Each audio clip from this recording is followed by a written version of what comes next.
Hello, it's Karen from Karen, and welcome to my channel. Today is an episode of I saw it on Pinterest, so I tried it.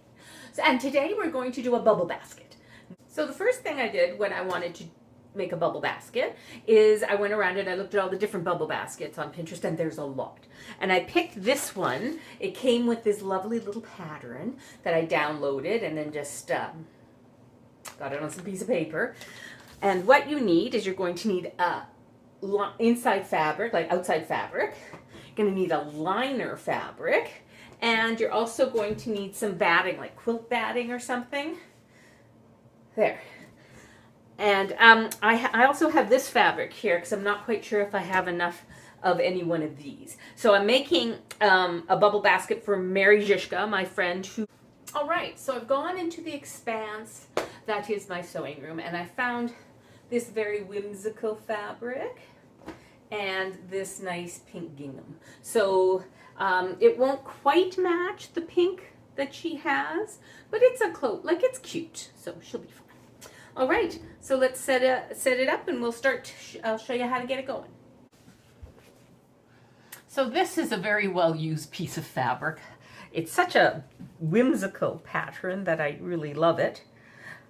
So I'm just going to line up the salvage edges. Okay, so this pattern has a place on fold, and then this is the back seam, and then this is the top. And we also need to make a loop, so maybe 6-inch long piece of fabric, maybe 2 inches wide, or if you want a thinner strap, 1.5 inches wide. And then we're just going to pin this down. If you're wondering why my arm is in a sling, I have tendinitis. Yes, the dreaded of all tendons. And I can't stop using it. I'm just so... Like, look, I'm using it, and I'm not supposed to. I put it in a sling so I wouldn't use it. And I just keep using it all the time. So holding something down like this doesn't hurt it. Lifting heavy boxes does. So I'm hoping that by keeping it in the sling, it'll remind me not to use it, and to it'll heal faster. Okay, so now, oh, come back here, pin.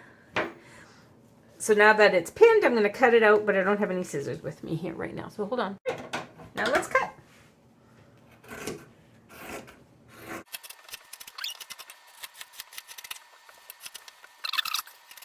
All right, so now we have this. So we're going to unpin it. So put this over here, and then let's get what we're going to use as the top fabric. Now, oh, that's the right side. This is really light fabric, though. Oh well, I've used light fabric before. I can use it again. And I'm going to lay it out, fold it over. There we go. How's that look? Maybe a little bit over more on the salvage there. Hey, pattern fly. Okay, so place on fold. Oh, look at my too much fabric on the fold there. I'm gonna bring it down. Fabric on the fold.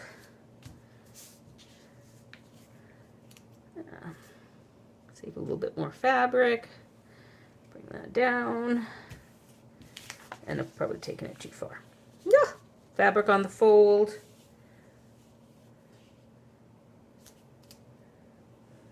That's freaking perfect. Okay, pin that baby.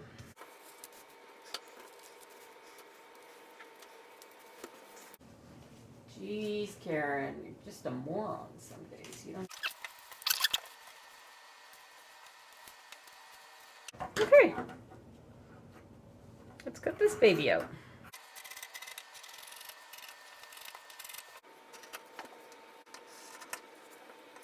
All right, now let's take the pins out of this guy. This is quilt batting. Hopefully I have enough. And I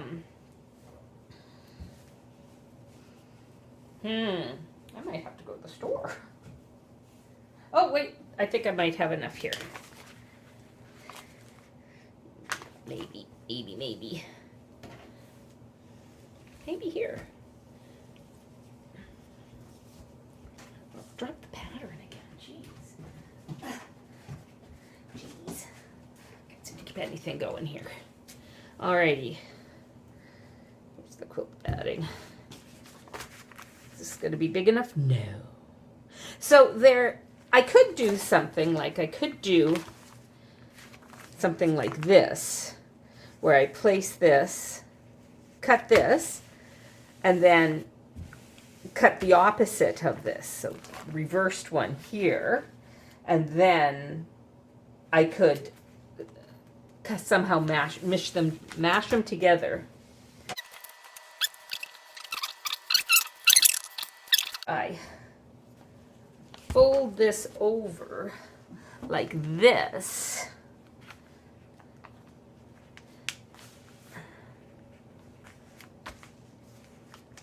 Then I will have both sides of it. And then when I sew it onto my top fabric, I just will have that little break there. We'll see how this works. If it works good, it's my idea. If it's not, someone told me to do it. Is that not how it goes in life? People giving excuses because they don't want to do their jobs. Quiet quitting. They hide in the back room. I guess that should actually be a stories from the grocery store, not during craft time. I have to, don't use that arm.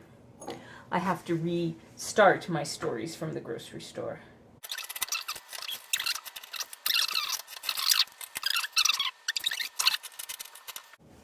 So if we can find a little piece of fabric here amongst all these knots. And another thing, that fabric that I cut out, it all needs to be ironed.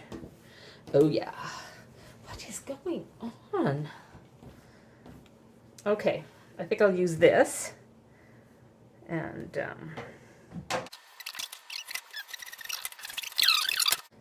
that's not quite rectangular, but it's close. All right, so I'm gonna go iron these. Not the batting. Don't iron the batting. Leave the batting here. And I will go iron these, and then I'll meet you by the sewing machine. All right then, so I've got my 2 pattern pieces that I have ironed, and I have this quilt batting that I'm going to put on the, which is the wrong side. Yeah, I think that's the wrong side of this. This is going to be the top, the front, or the outside of the bag, the bubble basket, and this will be the inside. So I'm going to sew this batting to this, and that's the first step. All right, one thing I forgot to tell you, I need to cut this batting down a little bit because it's the exact same size as my fabric, and I want it to be like a 1/4 of an inch smaller, so that when I sew it together to the other piece of the bubble of the fabric, like that it doesn't get so bunchy. So I'm going to cut like a 1/4 of an inch off all the sides so that it sits nicely. All right, so I think I made a little bit of a mistake. So the mistake I made is I think I trimmed it too much because I was supposed to sew this onto the fabric, and now if I do that, I will be you'll be able to see the line of me sewing this onto the fabric when I put this fabric together. So I'm just going to pin this and leave it in place until I don't. It's going to be a way. I don't want to glue it because this fabric is very thin. So maybe I'll just tack it on, like maybe just tack it on the corners. That might work. And it could be like a white thread. Yeah. Okay, so don't trim the batting. I think the batting's going to stay big. I've made so many of these. I don't know why I'm making this mistake now. All right, so that's what I'm going to do. I'm going to pin. I'm going to tack it on in the corners very discreetly. And I'll show you what that looks like when I'm done. Don't hate me. All right, so I tacked it in place. See in the corners? And it doesn't, tried to do a flower, but the flower just bunched up. It didn't look very good. So I just tacked it. So it doesn't look too bad on this side. So we'll just see how things go. Some days my brain just doesn't work, and I shouldn't have trimmed it, but I did. So let's move on from here, folks. Oh, right. So the next thing I'm going to do is I'm going to take the strap, and I've ironed it over. So I'm just going to fold it over and then sew it. So that's my next step. Okay, the next step is to take the lining fabric, put right sides together like this, and then I'm going to sew it in 2 spots. I'm going to sew it down here and then down here, and then we'll be back for the next step. So I have this pop socket on the back of my phone, and every time I try to put it into a tripod, I have to put it so far on the end that the phone always goes like this. So it looks like I'm not going to be able to use my tripods anymore as long as I have this pop socket. I like the pop socket, but it's a pain in the ass. Okay, so now I've sewn together portions of this fabric to make the bubble baskets. So I sewed this and I sewed this. So there we go. Those are the lining and the batting and the front. So now what I'm going to do is I'm going to, there we go, put you there. I'm going to take this and I'm going to pop it open like that, and then smoosh it like that and pin it like that.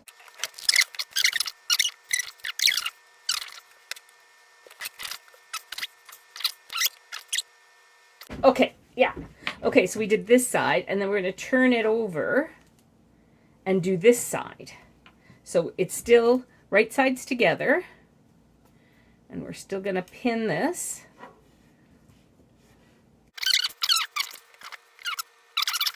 And then for the lining, we're going to pop it open, leave it still right sides together, pop it open. Oh my goodness, I can't pop. And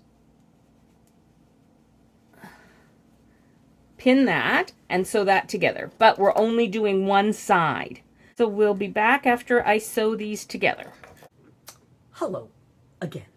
So I've got 3 parts of this bubble basket. So this is the outside part attached to the lining. This is the lining all sewn up, and this is the handle. So let's put this bubble basket together and sew it up, and then it'll be done. Okay, so the first thing I'm going to do is I'm going to take the lining with the exterior fabric, and I'm going to take my handle, and I'm going to pin it inside like this. So I'm just going to put some pins, and just, oh, there we go. Pin it on either side of the center seam, like that.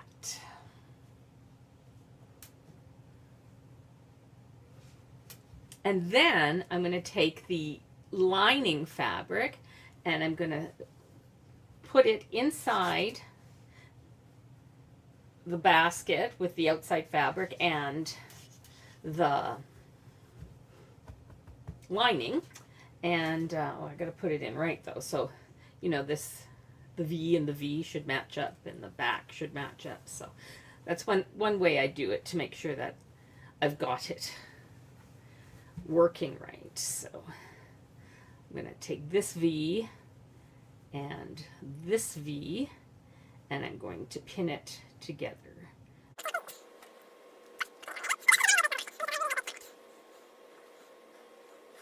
The second thing I'm going to do is I'm going to line up the top seams. Because I followed the rules of sewing. All right, so we're at the machine and the bubble basket is all pinned together, right sides together, and now we're going to start sewing. So I'm going to start at the top where the handle is, and I'm just going to slide my presser foot under there. Make sure I give myself enough space to create a nice seam. More than 1/4 of an inch, probably around 1/2 inch actually. And, make sure I don't zip over the pins.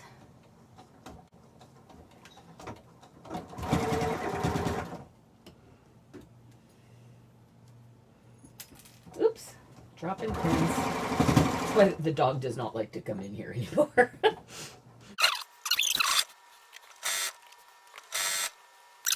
And a lot of the stuff I make requires some kind of heavy batting to hold it together, like these bubble baskets.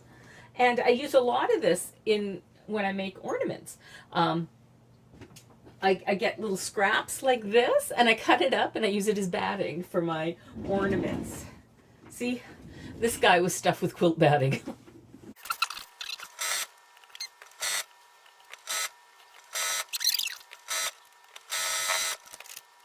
There's the bubble basket. Now, pull out the lining, and remember we didn't sew one portion of the lining.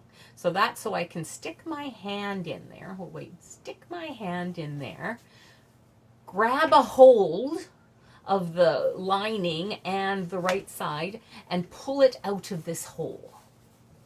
There we go.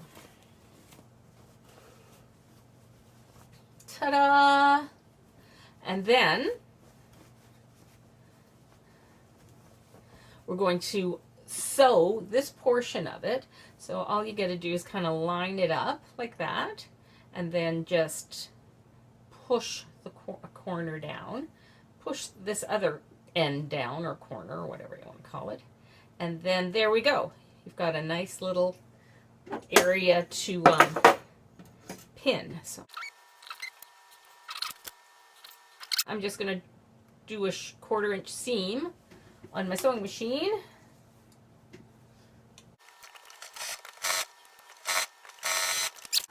And there is a bubble basket. So this is another bubble basket for Mary, put into her hospital bed.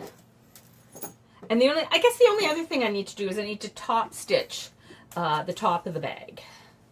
So I think what I'll do is I can either just pin it or iron it. So maybe I'll iron it first, but there we go. There is the bubble basket. Look how this could be a beautiful little basket for somebody picking Easter eggs. It looks like an Easter basket. Okay, here's the bubble basket, and I took it downstairs and ironed all the way around the top, and now I'm going to top stitch it. I'm going to start top stitching it right here at the top where the handle is. And there we go. And like 1/4 of an inch from the side.